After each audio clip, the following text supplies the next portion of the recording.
Hello, my dark darlings. I'm Markia, and this is the Something Scary podcast.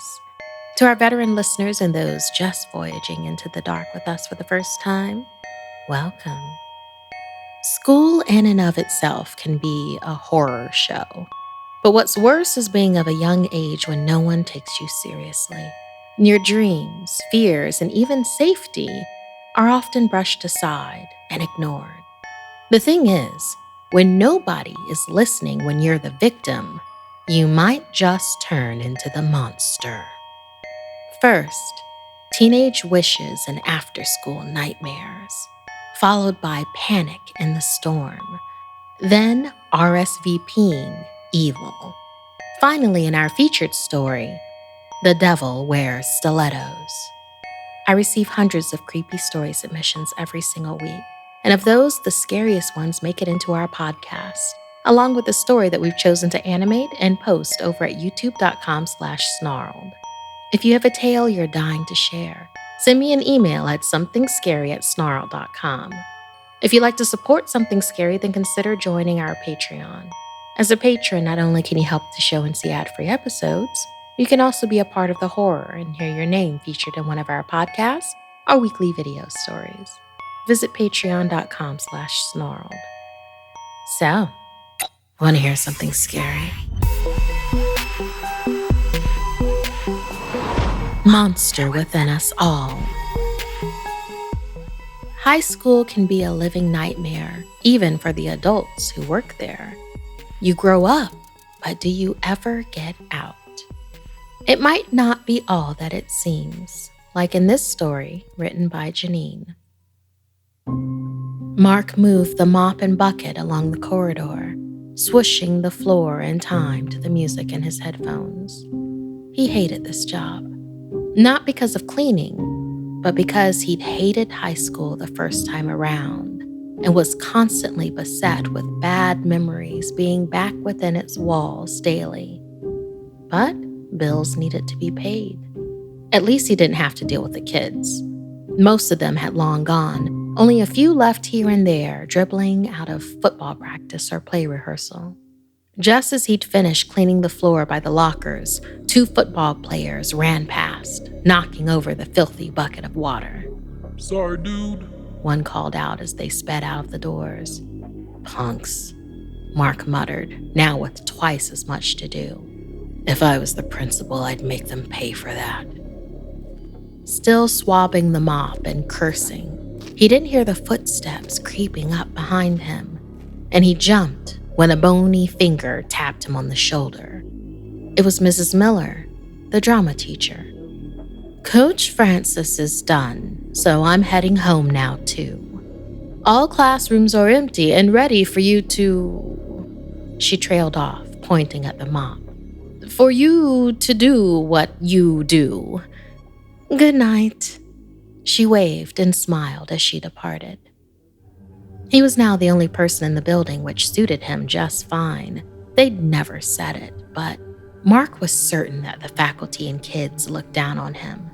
He had looked down on custodians when he was a teenager, so he was sure they had to now as well. First matter of business, a quick stop to the teacher's lounge for some coffee. It was going to be a long night. While he made a fresh pot from the teacher's private coffee stash, he found leftover donuts. "Score," he murmured. He grabbed a couple and then fingered the rest before covering them up. Someone would eat that in the morning, not knowing his dirty hands had been all over them. He chuckled to himself, but quickly stopped once he saw the restrooms. Someone had drawn crude images on the mirror and permanent marker. The principal would insist he remove it, even if it took him into overtime. He felt a pounding in his temples, knowing he'd already lost time recleaning the hallway, and now this? He'd wanted to get off early tonight to catch the end of the Sox game. He stormed out of the restroom, intending to head back to his closet to grab supplies, when he caught a whiff of a noxious odor. The smell grew more intense the closer Mark got to the gym. He knew the drain in the shower block sometimes backed up, but this was much worse than that. Stepping into the locker room, he began to shiver. It was like a freezer in there. How can it stink so badly in here when all these windows are open? He thought. The only smell he could liken it to was when a groundhog had crawled under his porch once and died. He hadn't known about it until the stench of decay from its rotting corpse began to seep into the house. But he cleaned this place every day. Nothing could have crawled in without him knowing. Yet as he walked past the lockers to the showers, that smell of decay intensified to the point that his gag reflex kicked in. One of the showers had been left on. He turned the corner, ready to find and turn off the leaking faucet. Mark covered his ears as around him, suddenly, every locker door started banging open and shut over and over. It stopped abruptly, and he looked again at the showers where hot water now shot out of all the faucets, causing the freezing room to fill with steam. He then watched in horror as impossibly words began to form on the mirror beside him. Letters being created from unseen fingers. Mark's eyes bulged as he read, "Get out now." The lockers began clattering again, the metal vibrating so loudly it sounded like the entire room might take off. He was already backing away when he heard a croaky sound right next to his ear, so close he could make it out over the noise in the room. Mark. That was it. With a scream, he was out of the locker room, gym, and the school. He resigned via email that night, never telling the school his true reason for resigning, thus dooming them all to the new ghouls that had just moved in. Thank you so much, Janine. Have you ever misjudged someone based on their job? Experienced something so terrifying you vowed to never return to the place it occurred? Fresh from San Diego, California comes the sunglasses brand I buy for myself and all of my friends. I'm talking about Blenders Eyewear, and you're going to be just as hooked when you see how awesome these shades are.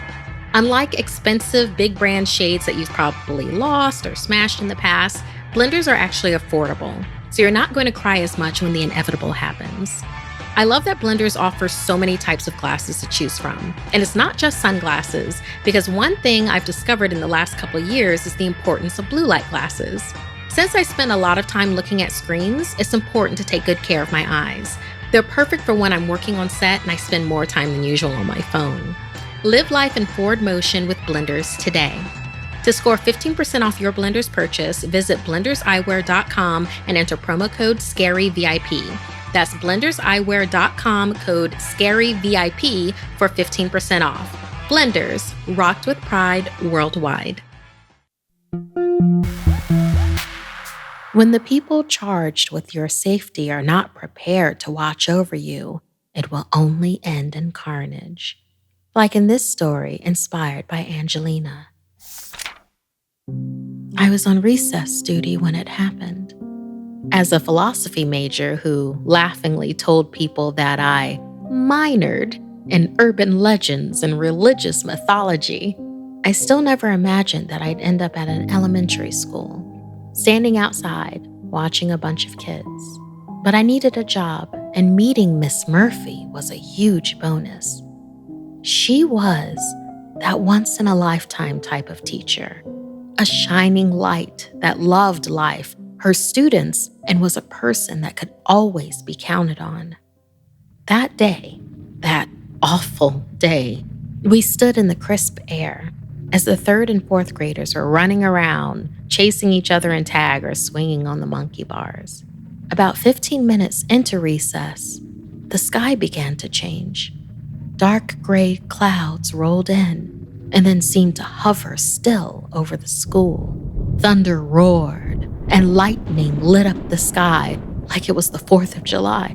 We shouted at the kids to get inside right away. Most were inside when the rain came down in full force. A lightning bolt hit the soccer field nearby, and we felt the vibration hundreds of yards away. That's when panic set in. This wasn't a typical storm. As we turned around to see where the lightning had hit, a black cloud had formed on the ground. It looked at first like smoke was coming from the earth, but it quickly took shape, blending into a form I'd seen before, but only in books. Unbelievably, it looked like a storm demon, one of the most powerful and feared entity, father of all monsters. I stared at it, trying to justify how this could be possible when it vanished. I was dumbfounded. Were my eyes playing tricks on me? I jolted back to reality when I heard a blood-curdling cry from a student. It was followed by a cacophony of screams coming from the main school building. I grabbed Miss Murphy's hand and we rushed inside. The nearest classroom was empty. We raced to the next room, calling out for the students, but nothing. We ran through the halls, checking each room we passed, but there was no one there. All of the other teachers and students had disappeared. As we looked down the long hallway, we saw a dark apparition float past the far door. It was in full form now, half man, half beast, with vicious-looking horns adorning its head. The storm demon.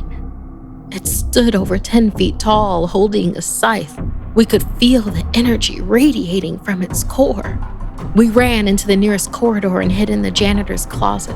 Miss Murphy asked if I knew what that thing was, and I tried to explain. It was a demon from another realm, here to collect pure souls and destroy anything in its path. It isn't easy to tell someone that, but she had seen it, witnessed its being and the mystery of the missing kids. It most likely had already consumed the children, and now it wanted us. Just then, the closet door flung open. The creature stood in the frame, leering. In a split second, it dragged out Miss Murphy, clawing at her eyes and face. I knew it would take her to whatever hell it had come from. As I pummeled its back, trying to get it to release Miss Murphy, it turned, jet black eyes boring into mine. It grinned, and then in an instant, simply vanished. I looked around me. I was completely alone. There was nothing left of Miss Murphy. Only I remained, curled up in a ball, an unworthy soul in an empty school, once full of life and laughter where children used to play. All of it gone. Thank you so much, Angelina, of inspiring this story of storm demons and the literal chaos that accompanies them and is in their wake. Listener, have you ever known something bad was coming before it even happened? Were you able to warn those around you? More importantly, did they listen? Vampires, monsters, and ghouls. Oh my. I like my movies scary. And when I'm in the mood for something bloody, I turn to Shudder, where every week they release something new. I'm really looking forward to rewatching Queen of the Damned. The late music star Liall stars as Akasha, the powerful queen of the vampires, an important part of Lestat's bloody vampiric journey. I even have a Jen Bartel print of Akasha on my wall. It's a bittersweet cult classic must-see. Demon Knight is also well worth the watch, and hit me up on social media afterwards so we can talk about it. Shudder's streaming library has just about everything, from original movies like Superhost, The Boy Behind the Door, and Creepshow by executive producer Greg Nicotero of The Walking Dead. Stream all this and more from Shudder's ever-growing library ad-free for just $5.99 a month. Shudder has everything supernatural, thriller, and horror. I can't get enough of it. You're gonna love it too. And right now you can stream your first 30 days of Shudder for free. Go to shudder.com and use code SomethingScary. That's SHUDDER.com, code SomethingScary. Stream free for your first 30 days by going to shudder.com, code SomethingScary. Sometimes you need to lie in wait before you can attack your enemies, but it will be worth it. Like in this story inspired by Liall, Unison. Coming from an artistic family, it was no surprise that Jessie had the artistic gift also. Her drawings were more advanced for her age, yet she hadn't yet realized her true potential.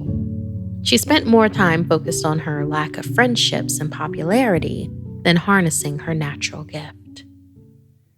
While eating lunch in the library, by herself as usual, Jessie began to sketch a princess and a prince with all the players of a kingdom standing behind them. As the pencil flew across the paper, she felt someone behind her watching.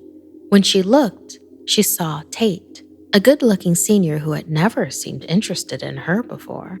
Tate observed the artwork and appeared genuinely impressed. He asked her all the right questions. How long have you been drawing? What else can you do? Where did you learn? Jessie sat there blushing for what felt like an hour before he asked a question that snapped her back to reality. What are you doing after school? You think you could draw me? Somehow she managed to squeak out an answer, and after 7th period, Tate met her by her locker. On the way out of school, another senior teased the pair as they walked past. Tate, you hanging with the Sakreeteh? Better be careful, she chuckled. Jessie's face burned with embarrassment. They learned the legend of the Sakreeteh in 9th grade. He was an ancient, super tall, gaunt man who wore a cloak covered in human bones. In order to find new victims, he would disguise himself in the bodies of those he killed, always searching for more. Because Jessie was tall, slim, and unpopular, some of the nasty bullies had given her the nickname and it had stuck. Tate put his arm around Jessie, telling her that Samara was just jealous. Flattered, Jessie leaned into his embrace.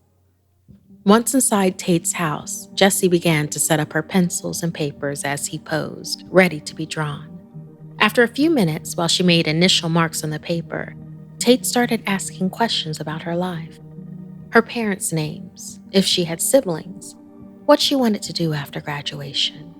Jessie answered his questions as she drew, beyond flattered that he cared. This was the first guy, the first person to ever show this much interest. Within 20 minutes, he had learned more about her than anyone else had ever known. The drawing was nearly done. The outline of Tate's body was spot on, his hair, head, and shoulders aligned perfectly. The only thing left was his eyes. She looked into them deeply, trying not to blush too much, then back to the paper, to him, then to the paper, back and forth. But as she was drawing, she realized his eyes kept changing, and the questions he kept asking were getting deeper, like, what do you think happens when you die? Do you believe in an afterlife? These were things she didn't feel comfortable discussing, and weirdly, not only were his eyes changing, but his voice was growing deeper. It was happening faster and faster, and he was growing taller and taller. Before she could react, Tate stood before her, almost 7 feet tall, elderly, and with jet black eyes. She stared at him, frozen, yet her hand still drew feverishly on autopilot. The Tate thing spoke. Isn't it ironic that they thought you were the Sakreeteh? It walked over to her and placed both hands on her shoulders as tears fell from her eyes. She pleaded to be released. Instead, the Sakreeteh leaned forward, placing his mouth over hers. Out poured thick black sludge. It filled Jessie's mouth so fast that she choked and couldn't breathe. It just kept coming until she realized her body was being taken over. It needed a new host, but only her body.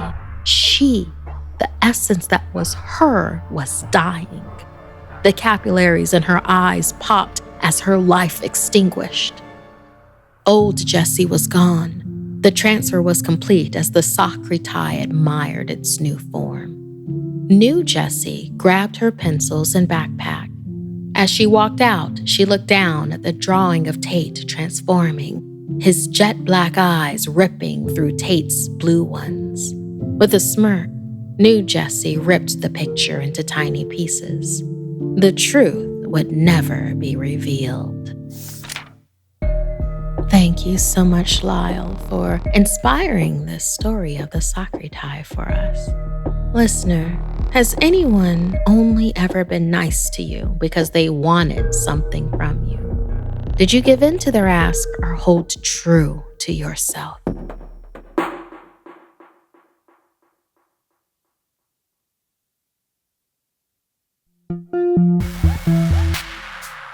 Having power in a situation is a double-edged sword. Don't abuse that power, because if you do, you better get good at sleeping with one eye open. Farah was the new student at the Hillcrest boarding school for young women in Lagos, Nigeria. Every school has its own social hierarchy, so she thought she might have a hard time fitting in and catching up. But this school was different. There was one top dog here, the history professor, Madame Chloe. Madame Chloe ruled with an iron fist. A rumor was that fist had met with face several times over the years. Students had not reported the physical abuse, but people had seen the bruises. Madame Chloe always dressed impeccably, in expensive name brands, usually a skirt and blouse, and always with her signature bright red stilettos. The sound of those heels smartly clipping down the hallways would quiet the student body and even the administration alike. When she walked past, a chill filled the air. The students nicknamed her Madame Koi Koi because of the noise her heels made on the floor. One day, Farah stood at her locker across from Madame Chloe's classroom and saw a student, Adama, rushing out of the room. She was crying. Her face was mottled and swollen, though she tried to cover the damage done by Madame Chloe. Farah followed her into the bathroom, where a group of teens were already consoling her. Enough was enough. The faculty repeatedly ignored their complaints. They wouldn't let that monster keep getting away with this. Farah and the 4 teens planned an attack on Madame Chloe. It would be swift and immediate, and Farah, thrilled at finally being included, agreed to teach her a lesson. That evening, Madame Chloe was locking up her classroom. The rest of the building was empty. She turned around and was amused to see the enraged group of students step out from the darkened hallway. Immediately, she began mocking Adama for running out earlier and not being able to take some much-needed discipline. That is, until Adama took her softball bat and swung it through to the side of Madame Chloe's skull. The teens paused, a bit shocked. It was one thing to plan something, another to see it done. But then Madame Chloe, while on the ground, dug her nails into Adama's calf muscle and then bit into it, ripping into her flesh. Adama cried out and began hammering the bat on her back to get loose. And that's when the rest of them went crazy. All of them began attacking Madame Chloe. Everyone except Farah, who stood as lookout. After several minutes, the mob backed up. Her face was mush, her body severely beaten, completely unrecognizable. If it wasn't for her red stilettos, you wouldn't have known who it was. Still fueled with adrenaline, they swiftly cleaned up and buried the remains in the woods. For the first night in a long time, all 5 teens slept like babies. Had they gone too far? Yes, definitely. But they did not feel much remorse for ridding the world of their monster. The next few days were filled with inquiries from police. What could have happened? Where had the professor gone? But when some of the teens responsible began going missing themselves, the investigation took a more serious turn. Of the 5 teens complicit in the murder, 3 were missing. They had been on a field trip and simply vanished. Adama rushed to Farah's dorm, locking the door behind her. What was happening? Were they next? Was it possible Madame Chloe had survived? Of course not. It seemed ridiculous, as they both had placed pieces of her body into a grave in the woods. No one could have survived that. Maybe the others had experienced a bout of guilt and had simply run away. As they began to calm each other down, a faint noise began growing louder from the hallway outside. They ran to the door, pressed their ears against it, and listened. It suddenly stopped. Farah could hardly breathe. Adama nodded to look down, her lips trembling. Right outside was the silhouette of two legs. As they watched, a tip of a red stiletto peeked in under the doorway. Their eyes widened. The door flew open with such force, it blew them back to the floor, debris flying across the room. Rubbing the dust from their eyes, Adama and Farah looked up to see a nightmare vision. Madame Khoikhoi,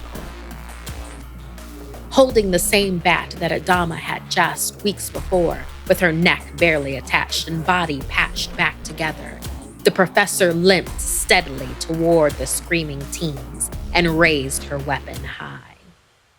Their fear kept them frozen to the spot as with one deliberate swing of the bat, the zombie-esque monster cracked Adama's skull open. Blood splatter covered Farah as she whimpered in shock. The thing that had been Madame Chloe raised the bat again, this time pummeling Farah's throat, almost crushing her windpipe. Both teens, barely alive, stared into their attacker's face as she grinned, and then vanished into thin air. Adama had bled out quickly, but amazingly, Farah survived. Upon being rushed to the hospital and barely being able to speak, she did manage one word that she would repeat when asked what had happened. Koi. Koi.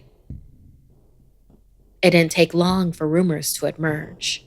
Most people think the story of Madame Khoikhoi is made up, but if you listen in the halls of Hillcrest late at night, you can hear the faint sounds of her blood-red stilettos coming towards you.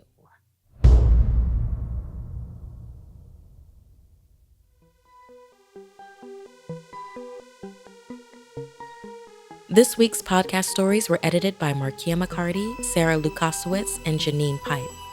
Narration by Markia McCarty. Audio edited and mixed by Fitz Harris. Additional audio editing by Calvin Linderman.